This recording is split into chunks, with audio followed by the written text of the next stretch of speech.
mbote na biso bana mama ekolo Congo, mbote na bandeko nyonso bakolanda to bazokolandanga. Ya liboso na tombeli bino mokolo elamu. Ya mibale ezali ya koyebisa bandeko nyonso o bakomantaki lobby na video o tochaki pona ko alerter public que Nicolas Kazadi, ancien ministre ya finance, azwaki pepo paye akei na mokili ya bapaya. Mais Nicolas Kazadi bako funda ye ete aibi plus de. Donc Azana nous présumer coupable. Je respecte le principe même de la justice. Je respecte encore présomption d'innocence. Mais Nicolas Kazadi est présumé coupable d'avoir détourné plus de 400 millions de dollars. Quand je dis plus de 400 millions, ce n'est pas 400 millions, mais plus de 400 millions de dollars. Il y a trésor public, il y a République démocratique du Congo. Na affaire wana Nicolas Kazadi, bazalaki batu misatu. Mibale baza na prison ya Makala. Mais Nicolas Kazadi a se retrouvé à zu avion na Kinshasa, a voyagé na Kinshasa, pe Nicolas Kazadi a se retrouvé na France, précisément na Paris. Yango toyoko benga, ya liboso. Bandeko nyonso oya diaspora ya France, bosunga biso na opération Luka Nicolas Kazadi.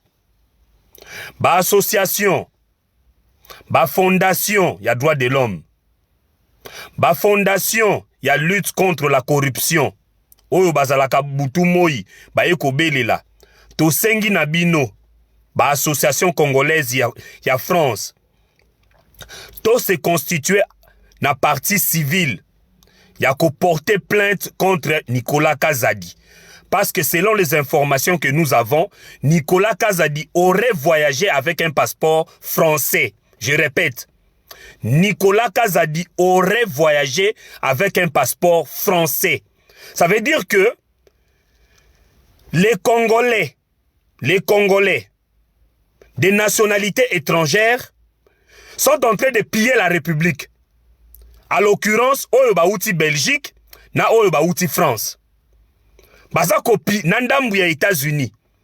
Baye en complicité na Chilombo Moyibi, ba copier systématiquement mboka na biso po baye bi ete bazali na ba passeport français, bazali na ba passeport américain, bazali na ba passeport belge, yango ba koyoka mawate. Na passion yo bana Congo ba koyoka. Yango to ko senga na ba congolais nyonso. Surtout ba association, oh bazana diaspora. To se constituer à partie civile.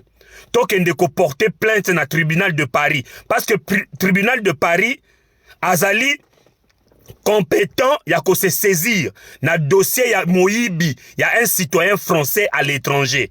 Yango to ko senga na ba congolais nyonso, oh ba na ba association. Nous devons nous constituer en partie civile pour aller porter plainte contre la personne de M. Nicolas Kazadi. L'impunité ne peut pas continuer dans notre pays. Nous ne pouvons pas être un pays qui est représenté par l'impunité.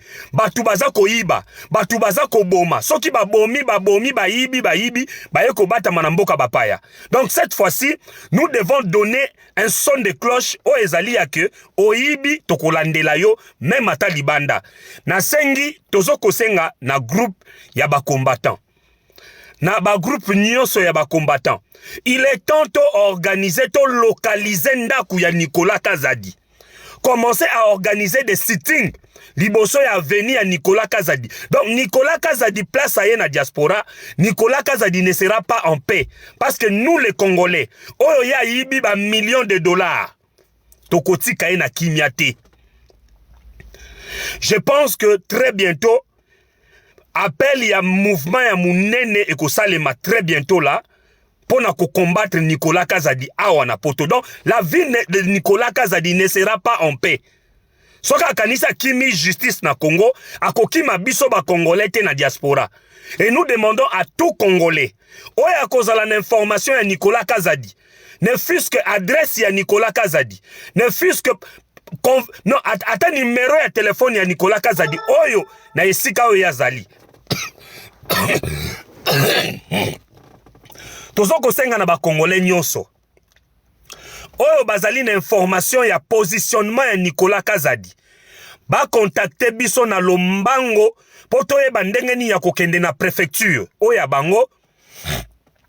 Tosenga na coin ya avenue chaque jour ba Congolais to bando kutana na coin ya avenue ya Nicolas Kazadi.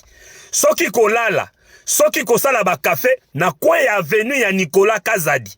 L'opération est lancée. Luka Nicolas Kazadi azali na mbongo oya yo Congolais. Opération yango wana ezali lancée. Mwana ya diaspora, mwana ya France, ya Belgique, ya Allemagne. Luka Nicolas Kazadi po aza na mbongo na yo. L'opération est lancée. Congolaises et Congolais. Luka Nicolas Kazadi azali na eteni ya mbongo na yo. Soki lelo zoko souffrir na diaspora, Nicolas Kazadi aye na mbongo oya yo. Nicolas Kazadi aye na mbongo ya ba Congolais. Akimi na mbongo ya ba Congolais. Et il faut te rappeler, si Nicolas Kazadi a pu voyager, sachant bien que na Congo, soki ofingi ata policier okobima na aéroport te po ANR bakokanga yo. Dernièrement, un monsieur soi-disant de l'ANR, travaillant à l'aéroport de Njili, envoie un audio pour dire à un de mes frères que ndenge zawana yebisa na ndeko na yo mukula koya awa na Congo tokokanga ye. Nga pe na tindela ke maloba, mukolo na koya na Congo, nga na kokanga yo, na kokangisa yo. Parce que le pouvoir, eza manga ya ntaba. Elie kotoyo, elie kotoyo. Lelo za mupanzi na bino. Ne bozo kokani la batu nyonso. Mais comment se fait-il que Nicolas Kazadi, présumé coupable de vol, présumé coupable de détournement, a pu sortir du pays sans que ANR etungisaka batu. ANR etungisaka batu na aéroport ya Njili, ba mona ye Nicolas Kazadi a eu avion pe a voyager. Détroit, ministre de la justice, oya ye kokangela biso ba homosexuel, oya ye kokangela biso ba PD. Mais papa, na okanga ba PD, na okanga miyibio ba koyiba mbongo ya l'État. Mbongo fait tonga ekolo. Priorité za wapi. Donc ministre, mon cher ami, mon cher frère, avec beaucoup de respect, mais malheureusement, vous avez perdu votre crédibilité, cher ministre. Mutamba. Yango moni na lobaka toujours, tout nombre multiplié par 0 est égal à 0. Tout nombre, tout intellectuel, tout amoureux du Congo mélangé avec Chilombo est égal à déception. Résultat des courses, Papa Isidore Ndawel est parti parce qu'il s'est mélangé avec Chilombo. Est devenu médiocre. Monsieur, bato nyonso, bazalaka na Ligue des droits de l'homme. Bango nyonso, comme ils sont partis se mélanger avec Chilombo, bango nyonso, bakom ba médiocre. La même chose avec notre frère Mutamba, Constant Mutamba. En voulant se mélanger avec Chilombo, Mutamba est en train de subir les conséquences de la médiocrité et de la malédiction de M. Chilombo. Parce qu'il faut rappeler aux Congolais, Chilombo est une malédiction pour notre pays. Chilombo est un danger permanent pour l'existence et la continuité de notre pays. Résultat des courses, Nicolas Kazadi s'est enfoui. Nicolas Kazadi est en Europe et soi-disant en France. Voilà pourquoi nous demandons à tous les Congolais. Congolais nyo se sika yo zali, surtout ba Congolais à France. Opération ezali lancée. Luka Nicolas Kazadi po azali na mbongo ya yo. Nicolas Kazadi aye na mbongo ya ba Congolais na France. Et en même temps, nous devons nous constituer partie civile pour porter plainte contre la personne de Nicolas Kazadi pour avoir volé l'argent du contribuable, étant que citoyen français. Parce que les informations qui nous parviennent, Nicolas Kazadi a pu voyager parce qu'il a un passeport français. Cela sous-entend que la France est complice dans le vol de M. Nicolas Kazadi. La France est complice. Nous demandons à l'État français de faire quelque chose. L'État français doit arrêter son sujet pour lui poser des questions eu égard à l'argent volé en République démocratique du Congo. Et nous autres, étant que Congolais, nous allons nous organiser en partie civile pour porter plainte contre la personne de M. Nicolas Kazadi. Et en même temps, nous allons organiser des manifestations devant la parcelle de Nicolas Kazadi tous les jours. Donc là, il y a une réunion qui va se faire aujourd'hui avec la résistance congolaise pour mettre en place, demander à la préfecture l'autorisation de siéger devant la parcelle de Nicolas Kazadi. Nicolas Kazadi n'a pas le droit de rester en France tant que la justice congolaise lui réclame des millions de dollars. L'impunité ne peut pas continuer dans notre pays. Les gens viennent, volent, tuent et viennent se réfugier en France, en Belgique, aux États-Unis. Stop à l'impunité. Donc, M. Nicolas Kazadi, longola na mutu na yoko yoko pema na poto, oko pema te. Ndeko Nicolas Kazadi tokotika ona kimia te. Yango toko bengi sa réunion ya munene. Ya ba combattant nyonso. Mais en même temps, toko senga na ba organisme, Ligue des droits de l'homme, OEC Koufa. Soki batu mususu bakoki kozwa po, Ligue des droits de l'homme ezalaki constitué na ba Kasayen. Lelo oyo comme Kasayen azui pouvoir, Ligue des droits de l'homme et Koufa. Ba Paul Sampu, ba nani, ba tuwana nyonso toyebaka ya Ligue des droits de l'homme, ba bomarasu na Congo te. Congo est comme kimia parce que nini Ligue des droits de l'homme ezalaka kaka ya ba Kasayen et précisément ba Luba.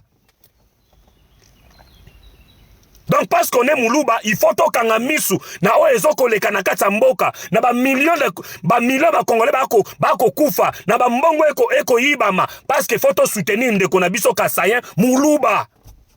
Ligue des droits de l'homme et Koufa. Yango to kosenga na ba congolais mususu, ba Luba mususu, ba ngala mususu. To ya to constituer Ligue des droits de l'homme ya sika. To constituer Ligue des droits de l'homme ya sika. To banda ko dénoncer. Donc Nicolas Kazadi, mets-toi en tête que biso ba congolais tokotika ona kimiate. Donc à partir d'aujourd'hui, nous allons nous constituer en partie civile. Pourquoi tozo kosenga na bandeko nyonso ba congolais? Congolais nyonso esika yo zali. Soko moni ata Nicolas Kazadi. Papa, komela ngai. Maman, komela ngai. S'il vous plaît. Toza na posa toyeba esika nini Nicolas Kazadi abata. Ata bomoni na restaurant. Ata bomoni na restaurant. Il suffit ka boko makaka papa. To moni na restaurant tel. Ata tozana na possibilité ya koyate. On a les moyens de se déplacer. Yakotinda Batou. Nicolas Kazadi ne vivra pas en paix en Europe. Na moyibi ya mbongo ya yibi ya ba Congolais. Na pasi ya ba soda na biso ba kokufa na Este. Nicolas Kazadi ne vivra pas en paix. Nicolas Kazadi est complice de M. Tshisekedi. Nicolas Kazadi est complice, auteur de M. Tshisekedi. C'est Tshisekedi le mandataire de Nicolas Kazadi. Et Tshisekedi a fait fuir Nicolas Kazadi. Yango koma komi na poto. Bana ya poto nyonso. To sangana. Résistance. Les combattants. Musala nde yangoyo. Musala nde yangoyo. Ba Congolais ba sepela na musala ya ba combattants. Yangoyo. To tika ba musiciens. Occupons-nous des politiciens, bato bako yiba. Occupons-nous des politiciens. Po bango bako sala biso mabe. Bandeko ba combattant, bisika bozali to sangana, to luka moyen, ndaku ya Nicolas Kazadi. Yena libota na eba yoka moto. Cette fois-ci, l'impunité ne passera plus. On ne peut pas voler et venir se cacher en Europe. On ne peut pas voler, et tuer au Congo et venir se cacher en Europe. Cette fois-ci, au Ibi na Congo, biso ba Congolais toko landela yo na poto. Au Bomi mutu na Congo, biso ba Congolais toko landela yo na poto. Donc, message ya Tongo ya Lilo, opération ezali lancée, opération Luka Nicolas Kazadi. Opération Luka Nicolas Kazadi. Nicolas Kazadi aye na mbongo na yo Congolais. Nenge zaboye soko za na mpiaka Luka Nicolas Kazadi. Soko zali na pasi Luka Nicolas Kazadi parce que Nicolas Kazadi aye na plus de 500 millions oya yo Congolais.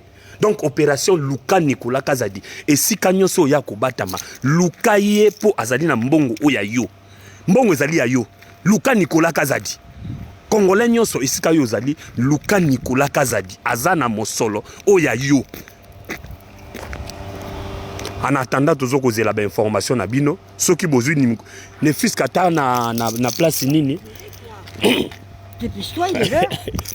Ne fils kata na place nini. Luka Nicolas Kazadi bisika nyonso ya zali poto luka moyen ou to porter plainte contre Nicolas Kazadi ou biso moko to lumbeliser parce que solution muso ezate. Solution ezali ou ya lumbe ou ou l'État français a sali Moussala parce que selon mes informations aujourd'hui, Nicolas Kazadi a voyagé dans passeport français. Ça veut dire qu'il y a un sujet français.